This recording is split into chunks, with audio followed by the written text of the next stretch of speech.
अभी आप सुनेंगे सच्ची रामायण, पेरियार E.V. रामासामी द्वारा लिखित, अनिल दत्त की आवाज में।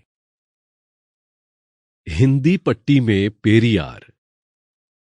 हिंदी पट्टी में पेरियार विषय पर बात करनी हो तो एक चालू वाक्य को उलटकर कहने पर बात अधिक तथ्यगत होगी। वो ये कि पेरियार के विचार हिंदी की दुनिया में परिचय के मोहताज हैं।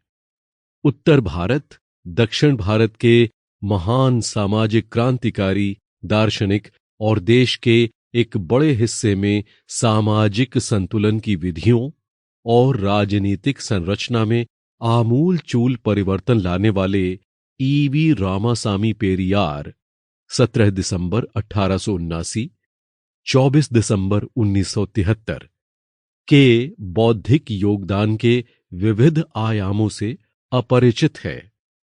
ये सुनने में अजीब है, लेकिन सच है। जबकि स्वयं पेरियार चाहते थे कि उनके विचार उत्तर भारत के प्रबुद्ध लोगों तक पहुंचें, उन्होंने अपने जीवन काल में उत्तर भारत के कई दौरे किए और विभिन्न जगहों पर भाषण दिए। इस दौरान उन्होंने अपने कुछ लेखों व एक पुस्तक को हिंदी में प्रकाशित करने का अधिकार भी उत्तर प्रदेश के दो प्रमुख बहुजन कार्यकर्ताओं, क्रमशः चंद्रिका प्रसाद जिज्ञासु और ललई सिंह को दिए थे। लेकिन वो बात संभव न हो सकी जो पेरियार चाहते थे। उत्तर भारत में आज भी पेरियार को मुख्य रूप से नास्तिक और हिंदी विरोधी के रूप में जाना जाता है। ये गलत तो नहीं, लेकिन उनका एकांगी चित्रण अवश्य है। उन्होंने धर्म के आधार पर होने वाले शोषण की कड़ी आलोचना की, लेकिन उसे तार्किक परिणति तक पहुंचाया। डॉक्टर आम्बेडकर के बौद्ध धर्म स्वीकार करने का उन्होंने स्वागत किया और उसे ऐतिहासिक दिन बताया। इसी तरह उनका हिंदी विरोध सांस्कृतिक वर्चस्ववाद का विरोध था, जिसने बाद के वर्षों में दक्षिण और उत्तर भारत में राजनीतिक संतुलन बनाया। वे हिंदी भाषा के विरोधी नहीं थे। इन चीजों से इतर पेरियार ने विवाह संस्था, स्त्रियों की आजादी, साहित्य की महत्ता और उपयोग, भारतीय मार्क्सवाद की कमजोरियों, गांधीवाद और उदारवाद की असली मंशा और पाखंड आदि पर जिस मौलिकता से विचार किया है, उसकी आज हमें बहुत आवश्यकता है। वो अपने काल तक ही सीमित नहीं थे। उनकी दृष्टि निरंतर भविष्य पर बनी रही।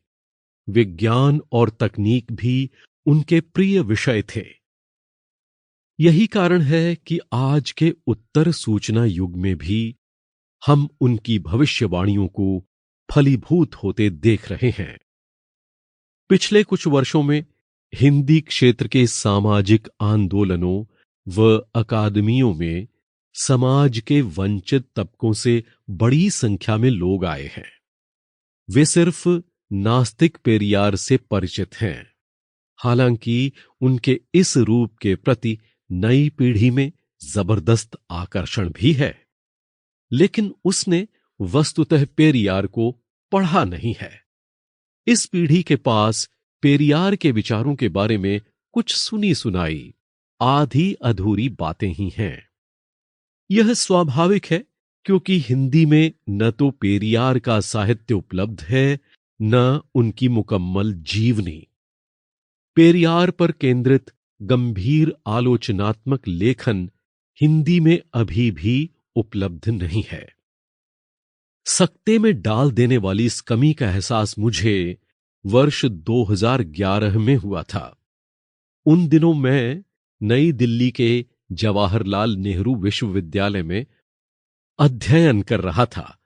अपने एक लेख के लिए मुझे E.V. रामासामी पेरियार के विचारों को जानने की जरूरत महसूस। Sample complete. Ready to continue?